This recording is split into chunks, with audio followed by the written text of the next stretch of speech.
안녕하십니까, 진영수 목사입니다. 온 가족이 함께 배우는 성서의 이해 시간이 다시 돌아왔습니다. 지난 주간에는 특별히 우리 고유의 명절 설을 맞아서 잠시 쉬었고요. 오늘 오후에 다시 말씀을 배우는 시간 갖도록 하겠습니다. 특별히 우리가 성경을 보는 여러 가지 또 방법과 또 시각에 대해서 말씀을 나누고 있었는데요. 지난주에는 특별히 기독교 세계관이라고 하는 그런 관점으로 성경 전체를 보고자 하는 그런 시간을 가졌습니다. 세 가지가 있다고 했죠. 창조, 타락, 구속. 결국엔 성경을 다 분해해 보면 결국 성경은 창조에 관한 이야기, 그리고 인류의 타락과 죄에 관한 문제, 그리고 그것을 해결하기 위해 구원에 또 구속에 관한 문제, 이것이 결국 성경의 전부입니다.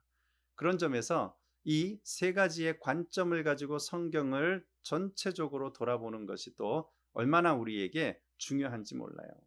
지난주에 우리가 창조에 관한 말씀을 나눴다면, 이제 오늘은 타락, 죄의 문제를 함께 좀 자세히 살펴보는 시간을 갖도록 하겠습니다. 계속해서 같은 방법으로 먼저 찬송 한 장 부르고 나서 기도하며 시작하고자 하는데요. 오늘 저와 함께 부르실 찬양은 주님 더 필요해요 라고 하는 찬양이에요. 정말 우리의 마음이 가면 갈수록 주님이 더 필요한 시대가 되었어요. 어제보다 오늘이, 오늘보다 내일이 점점 더 주님이 필요합니다. 이 고백이 우리 가족들에게 함께 있으면 좋겠습니다. 우리 함께 가사를 보시면서 나누도록 할까요? 어렵지 않습니다. 아주 쉬우니까 함께 볼 수 있을 거라고 생각되고요. 같이 한번 불러보시겠습니다.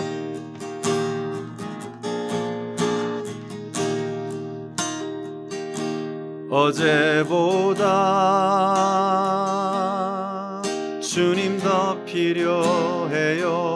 어떤 말로 나 표현 못해요. 이전보다 주님 더 필요해요. 필요해요. 필요해요. 한 번 더 할까요?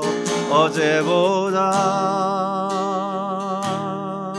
주님 더 필요해요.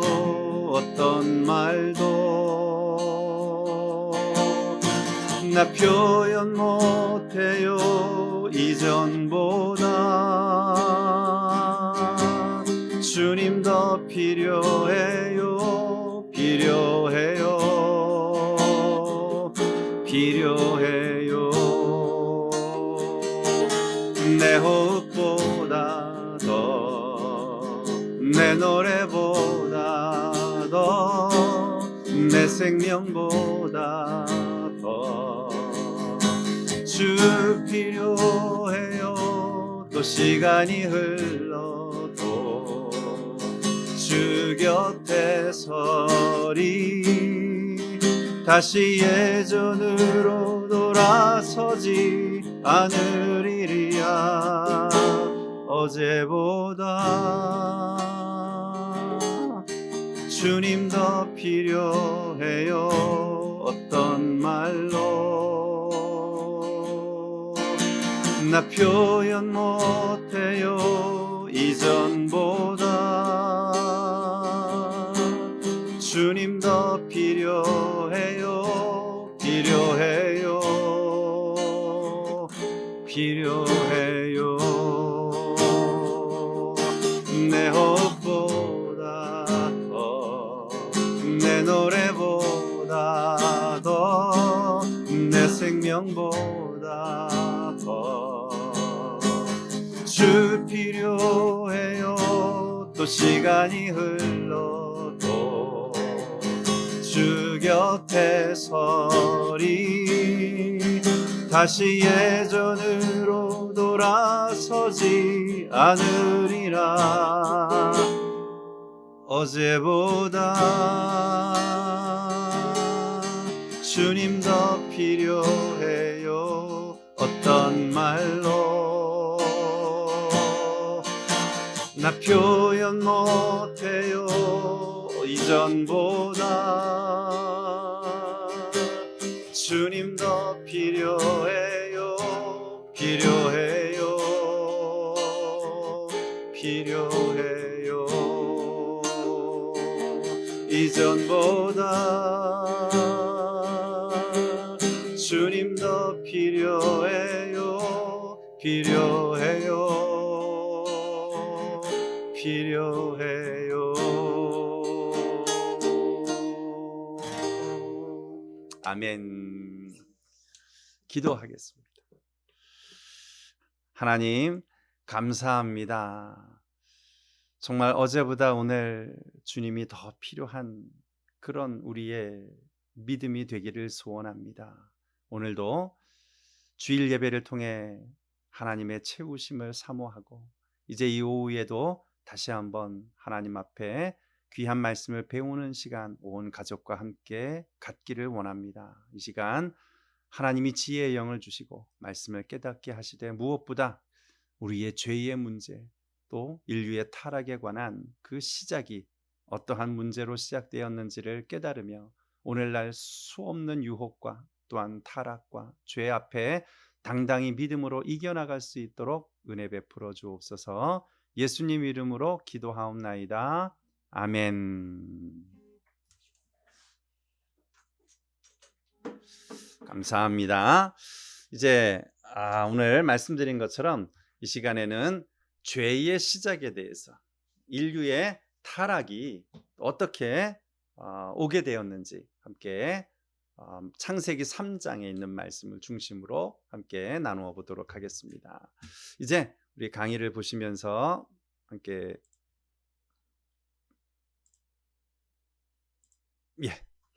시작해 볼까요? 자, 먼저 죄에 대한 정의부터 한번 내려보도록 하지요. 죄란 무엇일까요?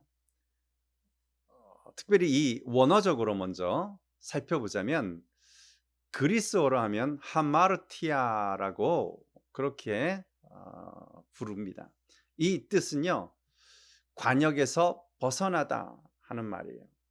규범에서 위배되다 그런 뜻입니다. 이 화살을 쏠 때 관역이 있잖아요. 근데 그 관역에서 벗어나 버리는 거예요. 그게 타락이고 그게 죄라는 거죠. 일반적으로 사회에서 정의하는 죄는 또 이렇습니다. 한 사회에서 정한 법률을 어겨 다른 사람 혹은 사회에 피해를 입히는 행위를 우리가 보통 죄 이렇게 표현하죠. 하지만 성경이 정의하는 죄가 무엇인가? 이것이 오늘 우리에게 중요한 문제겠죠. 성경에서는 죄를 어떻게 정의합니까? 성경은 이렇게 표현합니다. 하나님의 뜻을 거역하는 것, 하나님의 말씀에 불순종하는 것, 그것을 죄라고 표현하고 있습니다. 이 죄는 인간의 전 영역에 영향을 미치게 됩니다. 특별히 이 죄에 있어서 두 가지의 죄로 나누어서 말씀드릴 수 있는데요. 밑에 있는 것부터 하자면 지금 우리가 매일 매 순간마다 짓는 죄, 이 행위의 죄는 자범죄라고 부릅니다. 스스로 자자를 표현한 거죠. 타락한 본성을 가진 우리 인간으로서 매일 이 죄의 유혹에 빠지고 그것을 우리가 마음으로 행동으로 드러나는 것, 이것을 우리가 이 자범죄라고 하죠. 이 자범죄는 우리가 매일 회개함으로 하나님이 용서해 주시고 죄를 자백하면 하나님께서 미쁘사 우리 죄를 용서하신다고 하셨어요. 문제는 자범죄가 아니라 이 원죄입니다. 오리지널 신이라고 표현하는데요. 이 원죄의 문제는 우리 스스로 해결할 수가 없어요. 왜냐하면 내가 지은 죄가 아니기 때문에 우리를 대표하는 아담으로부터 시작된 죄이기 때문입니다. 그래서 이 원죄는요, 인류의 대표인 아담이 죄를 범함으로 그의 후손들에게까지 죄의 영향과 죄의 속성이 미치게 되는 것을 원죄라고 부르죠. 제가 하나 예를 들자면 대표성의 원리라고 하는 신학적인 표현이 있습니다. 그게 무엇인가 하면 우리 인류의 대표자가 누구냐 할 때 원숭이가 아니죠. 아담입니다. 아담이 우리 인류의 대표지요. 대표 주자로 운동장에서 12명의 축구 선수들이 뛰는 것처럼요. 11명이 마찬가지로 우리 인류를 대표해서 아담이 죄의 문제와 싸워서 졌어요. 그래서 타락했어요. 그로 인해 그 후손인 모든 인류가 다 죄를 범하게 된 거죠. 그게 대표성의 원리입니다. 마찬가지로 이 죄의 문제를 해결하기 위해 예수 그리스도께서 십자가에 달려 죽으셨습니다. 우리가 십자가에 달린 적 없습니다. 우리가 고통받지 않았습니다. 그럼에도 불구하고 예수님이 우리의 대표 주자로서 아담을 대신해 십자가에 달려 원죄의 문제를 해결하심으로 그 예수 그리스도를 믿는 하나님의 자녀된 우리 모두가 다 죄의 문제에서 해방되었다는 것입니다. 대표성의 원리, 굉장히 중요한 죄의 문제에 있어서 신학적인 정의입니다. 여러분 기억해 주시면 좋겠고요. 이런 죄에 대한 이제 여러 가지 이 사회에서 이야기하는 이론들 가운데 대표적으로 두 가지가 있죠. 이미 우리가 잘 아시는 것처럼 성선설과 성악설이 있습니다. 태어날 때부터 선한 존재로 우리가 태어나는데 여러 주변의 환경 때문에 사람이 악해졌다라고 하는 거죠. 유교적인 그런 문화에서 많이 들어온 이야기고요. 그런데 이 성학설은 태어날 때부터 본래 인간은 악하게 태어났고 그래서 외부의 영향으로 우리가 계속해서 이 악한 것을 선한 것으로 바꾸기 위한 노력이 필요하다는 이야기입니다. 여러분, 아이들이 선한가요? 아기는 정말 선한가요? 우리가 정말 순진무구한 것 같은 아기라 할지라도 사실 선하게 태어나는 경우는 없습니다. 우리가 가르쳐주지 않아도 아이는요, 어느 순간부터 거짓말을 배우기 시작하고 우리가 전혀 가르쳐주지 않아도 아이들은 자라면서 싸움을 알기 시작합니다. 그들에겐 선한 존재이기 때문이 아니라 다만 힘이 그만큼 없어서 죄의 그 크기가 작을 뿐이에요. 그래서 어른들은 도둑질하면은 그것을 죄라고 말하지만 아이들이 사탕 하나 훔치는 거를 그렇게 우리는 큰 죄로 여기지 않아요. 그러다 보니까 아기가 착한 것으로 우리가 이야기할 수 있는데 그 아이에게는 거짓말하고 사탕 훔치는 것, 그것이 그들이 할 수 있는 죄의 크기일 뿐입니다.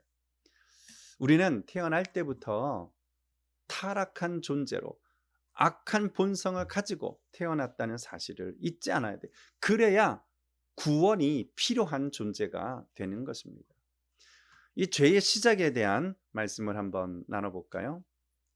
죄는 이렇게 시작합니다. 하나님이 명령하신 창조 명령, 문화 명령이 있어요. 그리고 하나님께서 금지하신 내용이 있어요. 동상 중앙에 있는 그 선악을 알게 하는 나무 열매는 먹지 말라고 분명하게 말씀하셨습니다. 그 기준을 두신 거지요. 우리가 피조물임을 인식하게 하기 위한 기준이에요. 그 선악과를 바라볼 때마다 나는 하나님의 피조물이고 하나님의 말씀에 순종해야 될 대상이구나. 그걸 인식하기 위한 하나님의 하나의 장치였지요. 그런데 사탄이 유혹을 합니다. 하나님의 말씀을 왜곡하지요. 그래서 의심을 품게 하는 거예요. 그리고 말씀이 거짓이라고 속이는 거죠. 하나님의 선하심을 공격합니다. 인간의 욕망을 자극하는 거예요. 먹음직하고 보암직하고 탐스럽게 보이게 만들어서 우리의 욕망을 막 자극하는 거죠. 이 유혹이라고 하는 단어 있잖아요. 미혹이라고 하는 말은 원래 이 뜻은요, 낚시꾼이 미끼를 던지는 것을 말하는 거예요. 여러분, 낚시의 비결은 미끼에 있습니다. 사냥도 마찬가지죠. 사냥꾼이 덫을 설치하고 거기에 미끼를 놓아두잖아요. 그 미끼에 속아서 동물들이 덫에 탁 걸리면 사냥꾼들에게 잡히는 거예요. 사탄은 미끼를 던지는 데 전문가입니다. 사탄은 아담과 하와에게 선악과를 따먹으면 하나님처럼 되리라 라는 미끼를 가지고 왔어요. 그리고 나서 선악과를 보니까 정말 먹음직도 하고 보암직도 하고 지혜롭게 할 만큼 탐스러웠던 거죠. 마귀가 던져주는 미끼는 늘 그렇습니다. 최악의 결과를 보지 못하게 하고 눈에 보이는 쾌락만 싹 보여주는 거예요. 잊지 마십시오. 사탄은 우리가 어떤 미끼에 약한지 잘 알고 있어요. 우리가 돈에 약한지, 정욕에 약한지, 권세에 약한지, 어떤 미끼를 던져야 우리가 잘 낚이는지를 너무나 잘 알고 있어요. 그렇기 때문에 그 약점들을 극복해야 결국엔 유혹을 이기는 성숙한 자가 된다는 사실을 잊지 마시기 바랍니다. 자, 그러면 문제의 이 선악을 알게 하는 나무가 과연 어떤가 하는 거죠. 한번 보지요. 하나님께서는 창세기 2장에서 이렇게 말씀하셨어요. 선악을 알게 하는 나무의 실과는 먹지 말라. 먹지 말라. 네가 먹는 날에는 반드시 죽으리라. 이렇게 말씀했어요. 여러분, 여기 오해하지 않아야 되는 게요. 여기 지금 오해하지 않아야 될 게, 여기서 말하는 지금 반드시 죽으리라 이 말은요, 내가 이걸 따먹으면 너를 죽이겠다 이런 게 아니에요. 영어 성경에 보면요, I will kill you 이렇게 돼 있지 않고요, You shall be die 이렇게 돼 있어요. 다시 말하면 하나님이 우리를 죽이시는 게 아니에요. 우리가 그 미혹에 넘어갔기 때문에 우리가 죽게 되는 존재가 되었다는 사실인 거죠. 근데 여자가 뱀에게 이렇게 얘기합니다. 하나님의 말씀에 너희는 먹지도 말고 만지지도 말라. 그렇게 말했나요? 하나님이? 하나님 여기 보시면 먹지 말라 했어요. 뭐 만지지도 말라. 이건 하나님을 훨씬 더 인색한 분으로 지금 만드는 거죠. 너희가 죽을까 하노라. 아니요. 우리는 죽을까 하노라가 아니고 하나님은 반드시 죽으리라 말씀하셨던 거죠. 뱀이 그 의심하고 있는 여자에게 이렇게 더 확실한 미끼를 던집니다. 너희가 결코 죽지 아니하리라. 그것을 먹는 날에는 너희 눈이 밝아져 하나님과 같이 되어. 여기가 가장 큰 시험이에요. 예전이나 오늘이나 우리는 자꾸만 교만해서 하나님처럼 높아지려고 하는 것, 하나님처럼 되려고 하는 이 미혹을 이기기가 어려운 거예요. 하나님과 같이 되어 선악을 알게 할 줄 하나님이 아심이라 이렇게 지금 표현합니다. 여러분 어떠세요? 정말 비슷하지 않아요? 이 예전이나 지금이나요, 똑같아요. 항상 인류의 욕망은 똑같습니다. 영생에 관한 문제, 자기가 신이 되고자 하는 마음, 눈으로, 우리 입으로 정욕에 대한 그 욕망들, 그리고 또 뭐예요? 혼자 죄짓지 않고요, 공범을 만드는 것까지도 똑같아요. 이 아담 때부터 있었던 이 유혹의 타락의 과정이 오늘날과 똑같아요. 사탄이 접근하지요. 참으로 먹지 말라고 하시더냐. 그랬더니 여자가 뭐라고 말해요? 말씀을 왜곡해요. 만지지도 말고 먹지도 말라. 그렇지 않았어요. 죽을까 하노라. 그렇지도 않았어요. 거짓말로 접근하죠. 결코 죽지 아니라. 유혹의 가장 대표적인 건 하나님과 같이 된다라는 얘기예요. 그 전에도 선악과는 있었어요. 나무, 그 동산 안에 그 나무 있었어요. 그런데 그 이야기를 듣고 나서 보니까, 정말 미혹되고 나서 보니까 먹음직 보암직 지혜롭게 할 만큼 탐스럽게 보였죠. 결국엔 그 실과를 따먹고 맙니다. 자기만 따먹으면 되는데 아담에게까지 줘서 아담까지도 같이 범죄하게 만들어 버리는 거예요. 이게 타락의 과정이에요. 오늘날도 다르지 않습니다. 오늘날도 하나님의 말씀을 기준으로 삼을 때 그 말씀을 자꾸만 왜곡하기 시작하면 죄짓게 되어 있어요. 그러다 보면 그 의심하는 그 순간 마귀가, 사탄이 우리에게 접근해서 유혹해요. 높아지리라. 그리고는 우리에게 온 세상을 다 가질 수 있는 것처럼 그렇게 착각하게 만들어 결국엔 그 미끼를 덥석 물게 만들죠. 그리고는 가족들도, 그리고는 세상까지 다 타락하도록 그렇게 공범을 만드는 것. 이것이 타락의 과정입니다. 타락의 단계지요. 그 결과가 어떻게 됩니까? 인류가 타락하고 나자 가장 먼저 찾아온 건 수치심이었어요. 창세기 3장 7절입니다. 같이 읽어볼까요? 그들이 눈이 밝아져 자기들이 벗은 줄을 알고 무화과 나무 잎을 엮어 치마로 삼았더라. 여러분, 타락 이전에도 그들은 벌거벗었어요. 그러나 그때 그들이 부끄러워하지 않았다고 말씀했는데 이제 눈이 밝아지자 수치심을 느끼게 된 거죠. 그래서 피하여 숨었다고 말하고 있습니다. 그 다음 찾아온 게 두려움이에요. 내가 두려워하여 숨었나이다. 하나님과의 단절로 인한 두려움이 찾아온 게 되죠. 이것이 영적 죽음과 같은 것입니다.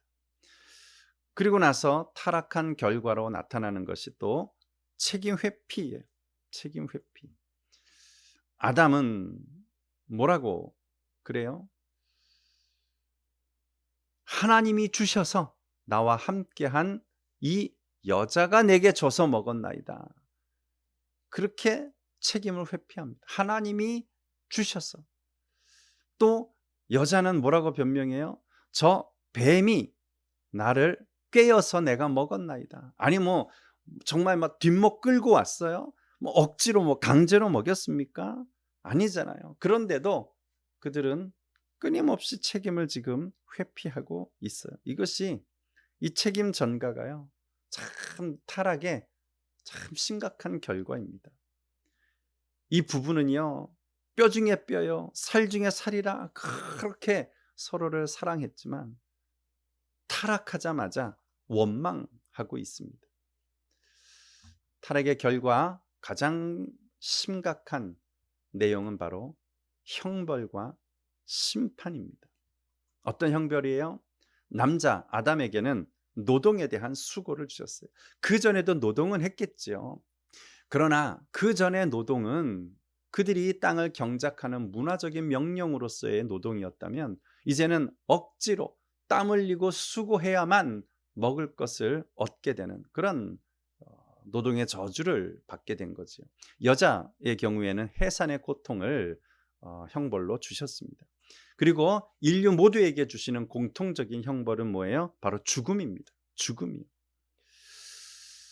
그것이 하나님의 심판인 셈이었습니다. 그리고 끝내 그 타락의 결과로 이제는 더 이상 하나님과 동거하지 못하고 에덴 동산으로부터 추방당하고 맙니다. 우리 인류 타락의 결과로 이제 어떻게 우리에게까지 영향을 미칩니까? 이 최초의 인류인 아담과 하와뿐만 아니라 이제는 그 모든 후손들이 이 죄의 영향력 아래에 다 빠져 있게 되고 그로 인해 다양한 결과를 가져오게 되는데요. 가장 먼저는 하나님의 형상을 잃어버렸어요. 이미지요. 하나님의 이미지, 이마고 데이라고 하는데요. 하나님의 형상을 우리가 잃어버렸어요. 더 이상 우리 안에 하나님의 성품과 그 모습이 그 형상이 나타나지 않게 되었어요. 관계가 끊어져 버렸죠. 하나님과 우리와의 관계, 또 인간과 인간과의 관계, 또 자연 만물과 우리 인간과의 관계도 다 변질되었고 끝내는 죽음을 초래하게 되었습니다. 죽게 된 자가 되었던 거예요. 하나님께서 우리 인류에게 죽도록 우리를 창조하진 않으셨었어요. 그런데 이 죄의 결과로 결국엔 심판을 받아 죽게 되는 그런 유한한 존재가 되어 버린 거죠. 이 죽음에 관한 이야기를 좀 한 번 더 해보면 성경에서 죽음을 이야기할 때는요. 단절 아까 얘기했죠. 하나님으로부터의 단절. 하나님과 교제가 끊어지고 에덴 동산에서 추방당하면서 우리는 영적 죽음을 이미 선언받은 거예요. 육체적인 죽음, 영혼과 육체가 분리되고 흙으로 다시 돌아가고 하나님께로 다시 돌아가는 거죠. 영원한 죽음, 이것이 가장 두려운 죽음이에요. 영원한 형벌이에요. 완전히 지옥 형벌로 하나님으로부터 영원토록 버림받게 되는 것. 사실 육체적인 죽음은 성경에서 중요하게 여기지 않아요. 우리는 모두가 다 이 죽음을 피할 수 없습니다. 그런데 우리가 잊지 말아야 될 건 영적인 죽음에 빠지지 않도록, 그리하여 끝내 영원한 죽음에 처하지 않도록 우리가 믿음을 지키는 것이 가장 중요한 우리의 과제가 되었던 것입니다. 자, 그러면 결론을 내려볼까요? 하나님이 왜 선악과를 만드셨을까? 차라리 처음부터 선악과를 만들지 않으셨으면 타락하지 않지 않았을까? 우리 이런 질문들을 많이 합니다. 하나님이 선악과를 만드신 이유를 보면 결국엔 자유의지를 우리에게 주신 거죠. 어쩌면 하나님은 우리에게 처음부터 선악과를 따먹지 않도록 하실 수도 있었어요. 그러나 우리는 로봇가 아닙니다. 하나님의 형상 안에는 자유의지가 있어요. 하나님은 우리 스스로 선택하게 하신 거죠. 우리의 스스로 죄 짓지 않을 자유를 주신 거예요. 여러분, 이 자유의지는요, 죄 지을 자유만이 아니고요, 죄 짓지 않는 자유도 있다니까요. 모든 것이 가하나 모든 것이 다 유익되지 않다고 했어요. 우리의 자유는 죄 지을 수 있는 환경 속에서 그 유혹을 이기고 죄를 짓지 않는 자유여야 그것이 참된 자유 아니겠습니까? 내가 죄를 안 지을 수 있어야 그것이 참된 자유지, 죄에 끌려다니고 죄의 유혹에 빠지면 그건 죄의 노예가 되는 거죠. 자유가 아닌 거죠. 또한 넘지 말아야 될 선, 기준이라고 아까 얘기했어요. 우리가 피조물임을 날마다 의식할 수 있는 기준, 그것이 선악과예요. 하나님의 명령 앞에 우리가 순종해야 할, 넘지 말아야 될 선인 거죠. 바로 그것을 하나님이 우리에게 최소한의 원칙을 세우신 거예요. 생각해 보세요. 우리는요, 얼마나 연약한 존재인지 이 기본적인 기준, 기본적인 마지노선, 최후의 이 원칙마저도 없으면 인류는 어쩌면 훨씬 더 타락했을 거예요. 그래서 이러한 자유의지와 넘지 말아야 될 선들을 주시면서 보다 성숙한 인격체로 성화시키기 위해 사탄의 시험을 허용하신 거죠. 그것을 이길 수 있는 의지도 우리에게 주셨기 때문에 하나님이 그것을 허용하셨었는데 결과는 어떻게 됐어요? 행위 언약으로는 실패했어요. 실패했어요. 그래서 하나님께서 우리의 행위 가지고는, 우리의 자유의지만으로는 결코 시험을 통과하지 못했고 또한 죄를 범할 수밖에 없었기 때문에 행위 언약은 깨어지게 되었고요. 이후에 은혜 언약을 하나님께서 다시 인류와 세우게 된 거예요. 그래서 우리는 내가 행위로는 결코 죄의 유혹을 이길 수가 없구나. 그래서 하나님의 은혜를 더 사모하게 되고 하나님의 은혜를 더 우리가 간구할 수밖에 없는, 하나님의 은혜 없이 살 수 없는 존재가 되었던 것이죠. 그 죄인에게 베푸시는 은혜입니다.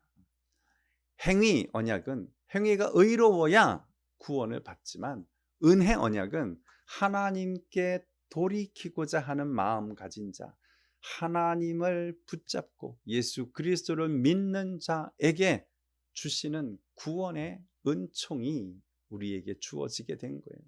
얼마나 감사합니까? 만약에 지금도 하나님이 행위 언약으로 우리와 관계를 맺으신다면 우리는 하나님과 단절된, 끊어진 이 관계를 결코 회복할 수 없었을 거예요.